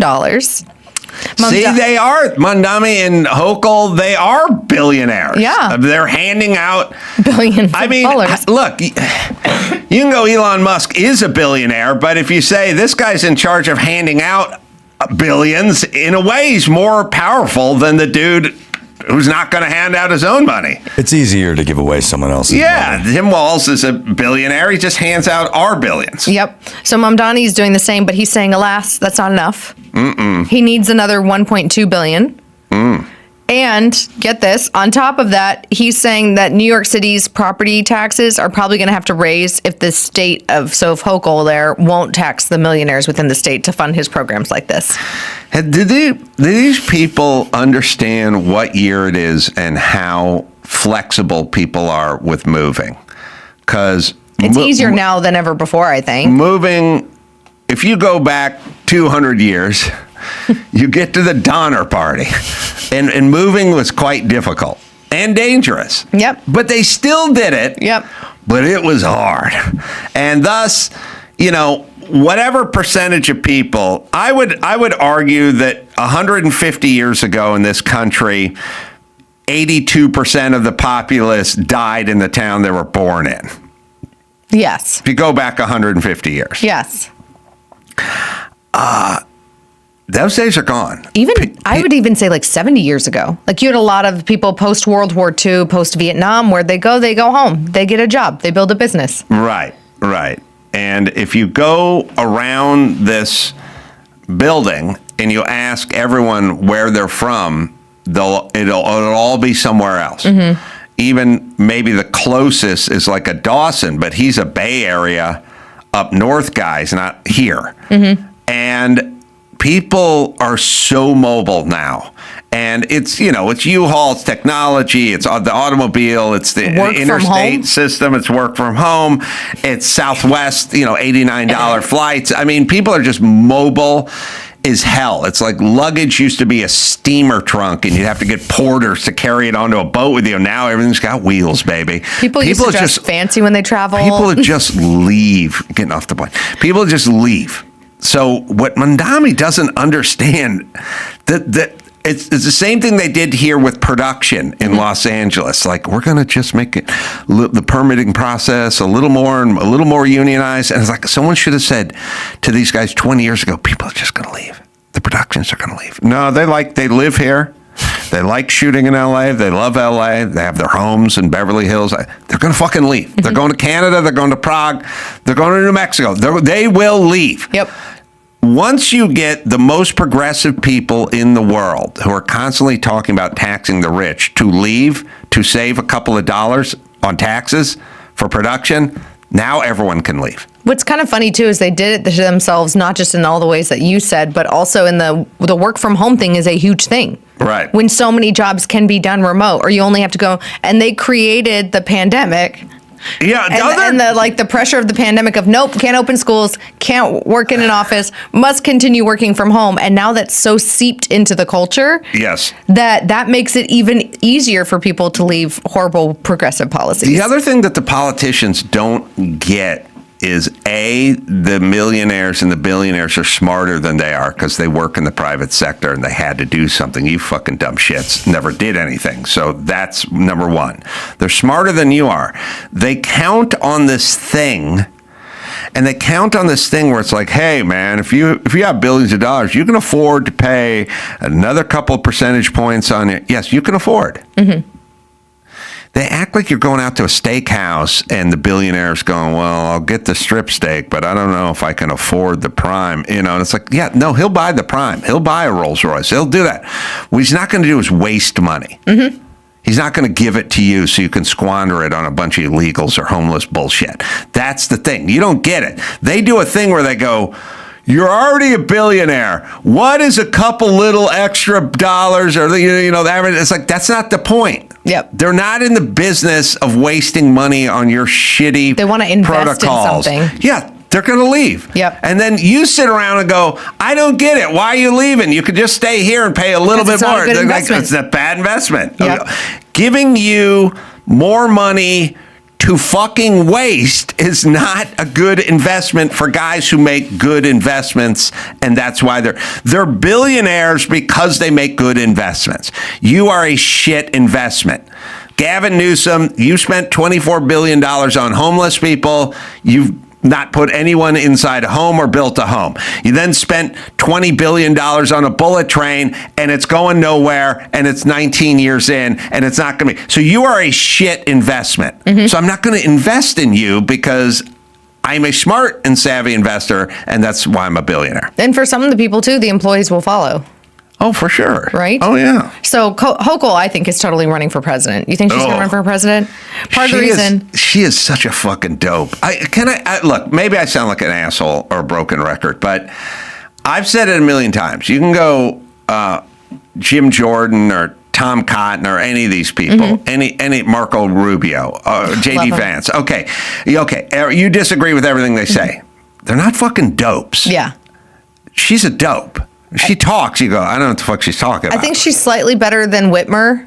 Whitmer's a dope too. Whitmer is so bad. Did you see her performance in at that European summit? I don't know anything about stuff. These guys literally know asked about more. Ukraine and was like, I did don't not know. have an answer. I don't know. We're going fishing. You guys stay home. But I think that Hochul is planning on running because she's kind of moderating in certain ways. She's gonna get that. If you find that clip of black people don't know what a computer is from 3 years ago or whatever. She said that. Oh, there's a great clip. It's not even old. It's not even old. That is going to be drudged up and thrown in her face over and over again. The Hochul. Well, I mean, also computer. her support of Mamdani is going to be thrown in her face. So I think she's trying to moderate. Because she's seeking re-election, and she says that one of the things that she's done, so she has Mamdani saying, hey, I need more money from you. We need to increase the property tax and income tax in New York City. And Hochul is saying, no, I'm not going to do that. She's completely ruled out income tax raises and said that the state would contribute $1.5 billion to help reduce New York City's budget deficit. Is that common? I should know this. But is that common for a state? Does Texas say, hey, Austin, to reduce your budget deficit, here's some money from our state budget? I don't know. I'm not sure. I makes sense, but I'm not sure. What year is this from? It's recent. Was this the same global conference? This was only 2 years ago? 2 years ago. A year and a half? Oh, 2 years ago. 2 years ago. Young black kids growing up in the Bronx who don't even know what the word a computer is. They don't know these things. And I want the world open up to all of them, because when you have their... One more time, just for fun. 2 years ago. Young black kids growing up in the Bronx who don't even know what the word a computer is. They don't know these things. By the way, that is so in 2024? insulting. That is so insulting. It's racist. First off, the number one group who steals computers are black kids from the Bronx. You see the smash and grab at the Best Buy? They're Somehow that about was the less computer. insulting than what she. Somehow that was less insulting. Well, mine's accurate. Mine at least is accurate. Hers bullshit. Nobody steals more laptops than black kids. Okay, so this is so racist and so insulting to this podcaster. It makes me want to puke. It really does. The iPad came out in 2012. The iPhone has been around since 2008, 2009. Computers have been around for a really long time. There's no demographic uses other people's computers they've stolen more than the young black man. Dawson's going to pass out. He loves a good racist joke. Yes. Okay, so this is super insulting. Yes. 2 years old. I wonder if there's ever going to reach a point, because she did support him so much, Hochul was supporting Mamdani, if she's going to call him up and be like, bro, hold up. Right. Just pause. Could we just figure some stuff out? You're making Democrats look bad, and I really want to run for office in a couple of years. It'd be nice. It'd be nice. Hey, look something up that just popped in my head, Dawson. Sam Harris, I think he was from KTLA. Well, he has a podcast. He's had a podcast for a while, right? Wait a minute. Who's Sam Harris from KTLA entertainment reporter? Or is that Sam Smith? Sam Smith is a gay singer. That's the gay singer. Then Sam Harris was the KTLA guy, right? Oh, Sam Rubin. God damn it. Wait, didn't he die? He did. It's coming up. I just did KTLA. That's why I just saw his picture up there coming up on 2 years. Anyway, good dude. I don't know, part of the landscape out here. I went and did KTLA this morning, and I walked into the lounge, and it was like the Sam Rubin lounge, and that's what That's nice that he did that for him. Yeah, he was a good dude. He was there for a million years. All right. It's also too young. Way too young. Way too young. All right, what else? All right, not talking about a good dude. Stephen Colbert, have you heard about this legal back and forth of he's like, they wouldn't let me. And then the legal department is like, actually, yes, we would let you. And then now he's trying to make it all about him. I think he's actively trying to get fired. You know what drives me nuts? Anyone who makes themselves a victim. Mm-hmm. It drives me nuts. Mm-hmm. When, like, Gavin Newsom was doing that thing with Ted Cruz, I'm dyslexic. You made fun of it. Oh, shut the fuck up. No, there was a guy who was in Burbank who shut down Tin Horn Flats, one of the Burbank City Council guys. His argument was he was retarded, basically. I mean, he had a disability, even though he slept in his car. And it was funny. Me and Mark Garagos were like, hey, retard, don't fucking run the city then. Obviously, you're retarded. You don't know what you're doing. But they do it. The argument with dudes is, I have a disability. It's like, okay. But by the way, and Joe Biden had a stutter? Like, what the fuck are we talking? I've never heard... Okay. Anyway. So Colbert wanted to interview a guy named Tallarico who is running against Jasmine Crockett and one other lesser known Democrat for the U.S. Senate race in Texas, right? Mm-hmm. And the FCC actually has rules that specifically during a primary for a talk show like that, that you have to give equal time. Right. Now, as a hardcore conservative, I think the FCC rules on equal time are BS because way back in the day, there used to be like that was really hardcore. And I remember when I worked at Hannity, you can't just like invite the other person to come on. Like you actually had to like give them equal time or the Clinton, the Obama administrations would like screw you. Because if they declined on the invite, then it's not equal time. Yes. Okay. And then they were really hammering it down. I don't know what the Trump FCC has decided to do, but they have apparently said they're agreeing with CBS and CBS is refuting Colbert's assertion that he was not allowed to have James Tallarico on. They just said that the CBS legal department said, hold up, if you're going to interview this guy, then you also have to give time to and promote as much these other candidates, specifically because they're within a party primary. Yes. But he, I guess, and his producers decided to just blatantly lie about it and get out in front of it. Well, he's a victim. This was, from his show. What's he lying about? Well, so he's saying that CBS said in no uncertain terms that he could not have the guy on. And CBS Legal has now responded and said, no, actually, we told you you could. You just had to because of this regulation. On. Yes. He's arguing that this regulation doesn't apply to him. And he's saying that it shouldn't apply to him. And of course, he has to like make Trump and his administration the boogeyman. Yeah. And then also like NPR... MS Now, is that what they're called now? I keep wanting to say MSNBC. I don't. And liberal activists are all saying, oh my God, it's Bari Weiss and she's changing CBS News. Oh, it's Bari Weiss. Yes, that's what they're trying to say. I like Bari. It's all her fault. Me too. Good person. So he was able to, I guess another way that he circumvented it is he posted it on the YouTube channel. Which, of course, this is like free publicity for that, right? Like everybody's going to go over there and watch it on the YouTube channel. Yeah. Anyway, and he is saying, I don't know. I think he's hankering to get fired and continue to be a victim and just make a shit ton of money on being a victim. Yeah, I mean, Hollywood is a lot of fantasy virtue signaling. It's a lot of sort of comic book hero stuff, but everyone's a coward and most all the guys are pussies. I've found in Hollywood, but they do a lot of talk stuff and then they do a kind of talk and a victim.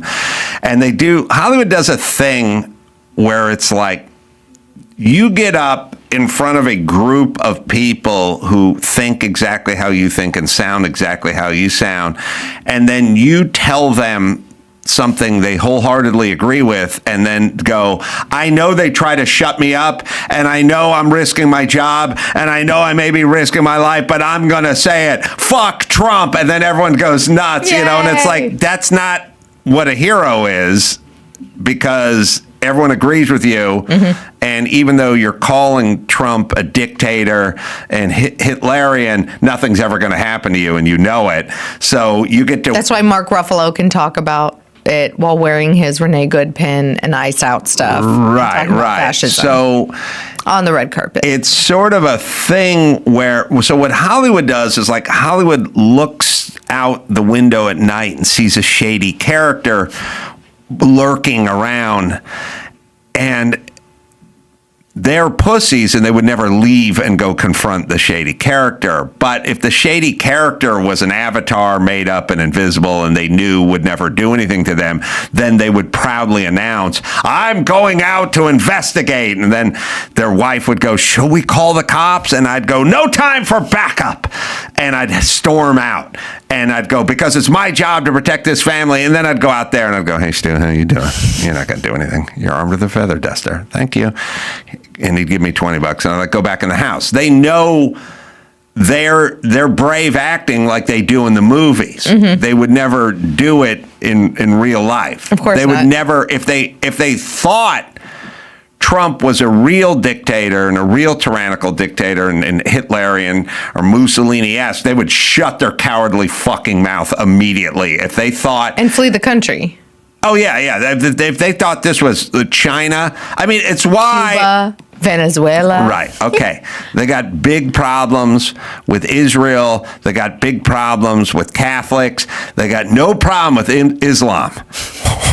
Wait a minute. Hold on. You guys love women and you love freedom and you love rights and you hate oppression, right?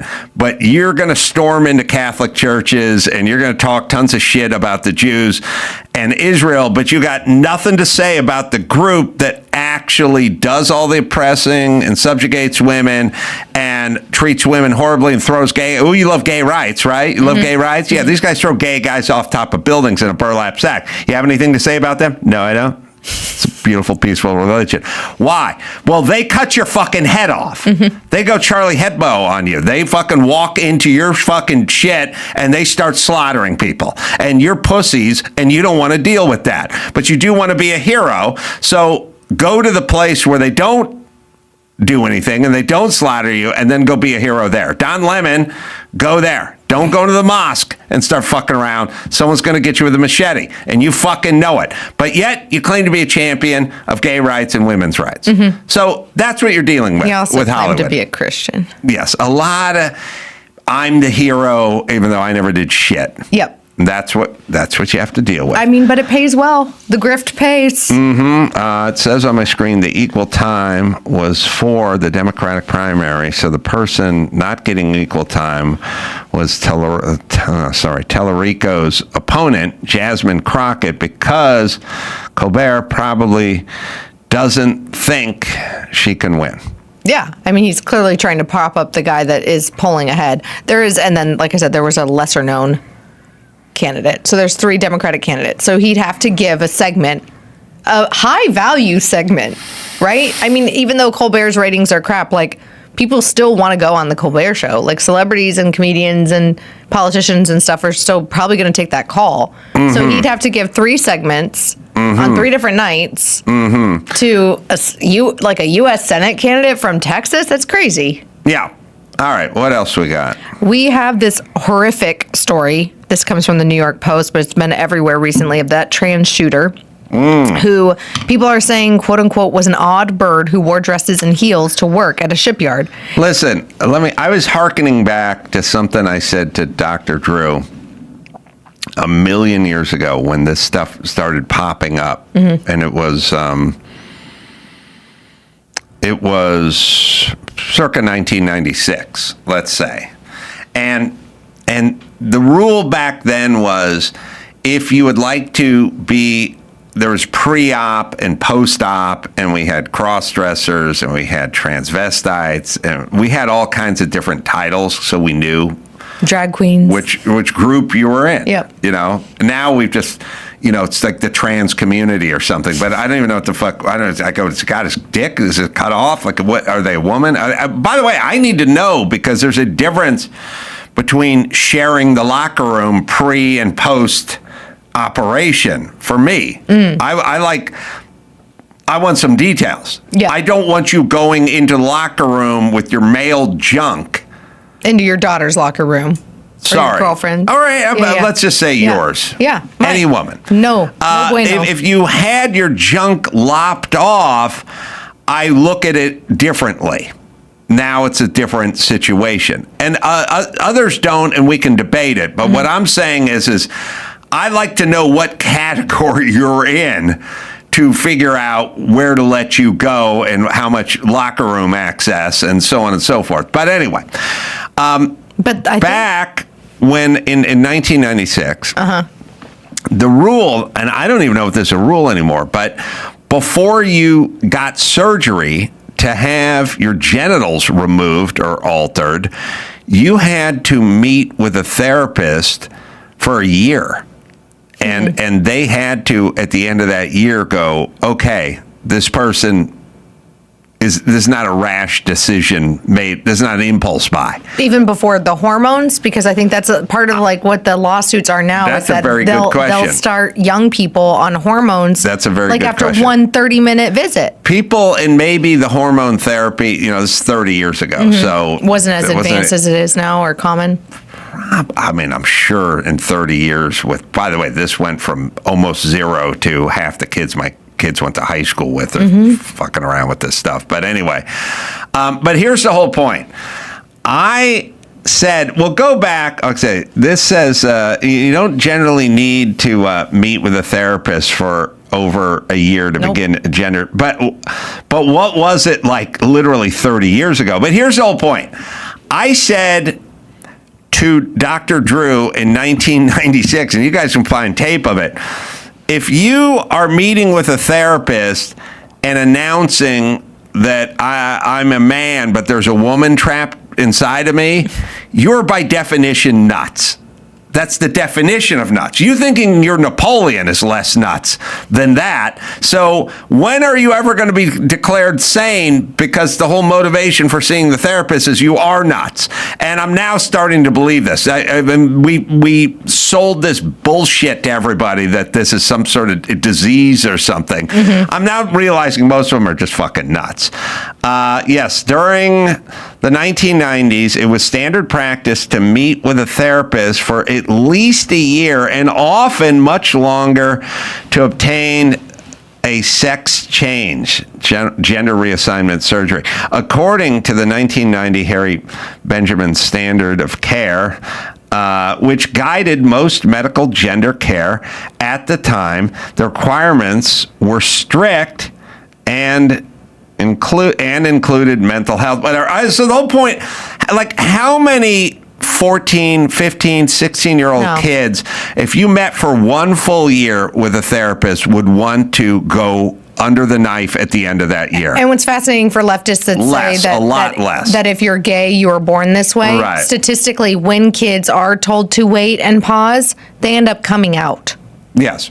So why is the radical left and the trans movement trying to keep kids from being gay? Why are they saying if you're attracted to a girl and you're a girl, therefore you must be a man? Like it's crazy all, town. I think it's all just a general confusion thing. I was listening to Buck Sexton talk, I think on Megyn Kelly's show the other day, and he's just basically, he was saying what I've been saying for years. If you can convince people a woman is a woman and a man is a woman and a woman is a man, everything's on the table.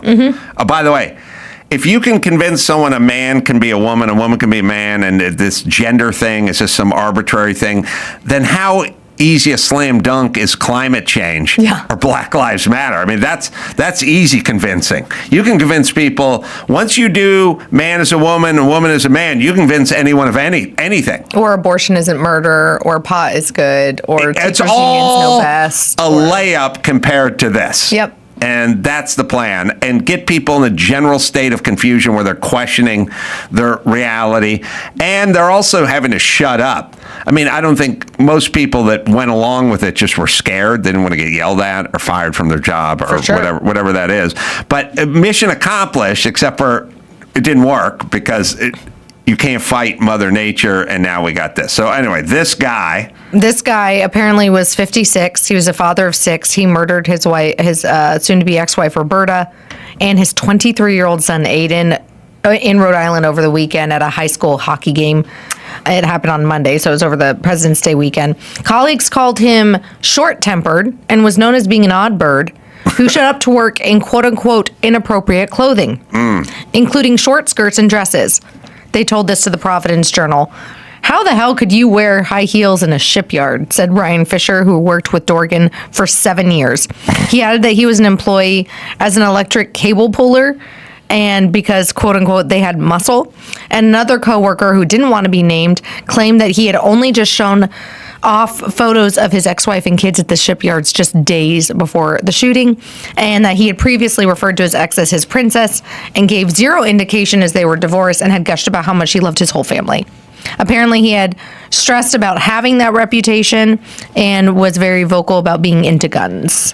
What happened to the 1-year therapy deal that we put into place sensibly for gender reassignment surgery back in the day? What is it, just gone now? Somebody went, nah, no more of that. I think that certain states are implementing it again, specifically or banning it when it comes to minors. I mean, this guy underwent gender reassignment surgery in 2020. So think about the hormones that you are fake pumping into your body. Yes. It's crazy. It just be crazy. Yeah.